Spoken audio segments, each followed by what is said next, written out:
తాకట్లో ఉన్న మీ బంగారాన్ని విడిపించి ఆ రోజు ఆన్లైన్ రేటుకి కొంటాం. Sharma gold company. కన్న కొడుకుపై ప్రేమ ముందు మతం కులం గుర్తుకు రాలేదు.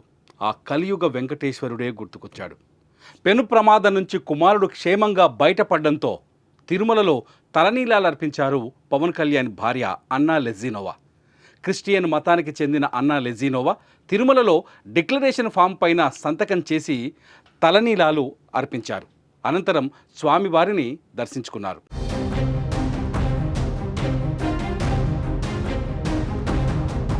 గత వారం సింగపూర్లో ఆంధ్రప్రదేశ్ డిప్యూటీ సీఎం పవన్ కళ్యాణ్ చిన్న కుమారుడు మార్క్ శంకర్ చదువుతున్న పాఠశాలలో అగ్ని ప్రమాదం జరిగింది.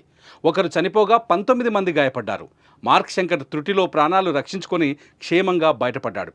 చిన్న చిన్న గాయాలయ్యాయి. సింగపూర్లో చికిత్స అనంతరం మార్క్ను పవన్, అన్నా లెజినోవా దంపతులు ఇండియాకు తీసుకొచ్చారు. కుమారుడిని పవన్ భుజం పైన ఎత్తుకొని తీసుకొచ్చిన దృశ్యాలు వైరల్ కూడా అయ్యాయి. ఈ విషయాన్ని పక్కన పెడితే కుమారుడు ప్రాణాపాయం నుంచి బయటపడడంతో తిరుమల శ్రీవారిని అన్నా లెజినోవా దర్శించుకున్నారు.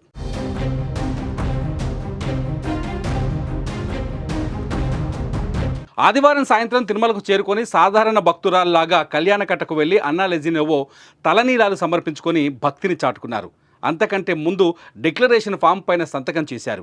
గాయత్రి సదనంలో టీటీడీ ఉద్యోగుల సమక్షంలో డిక్లరేషన్ పత్రాలపైన సంతకాలు చేశారు. తలనీలాల అనంతరం వరాహస్వామి వారి దర్శనం చేసుకున్నారు.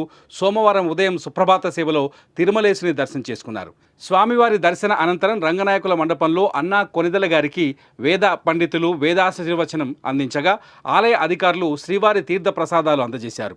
శ్రీవారికి మొక్కులు చెల్లించడమే కాదు, తిరుమలలో అన్నదాన కార్యక్రమానికి కొంత విరాళం కూడా ఇవ్వాలని భావిస్తున్నారు. పవన్ కళ్యాణ్ భార్య చేస్తున్న పని పట్ల అభిమానులు, కార్యకర్తలు హర్షం వ్యక్తం చేస్తున్నారు. మరి మీరేమంటారో ఈ వీడియో కింద కామెంట్ చేయండి.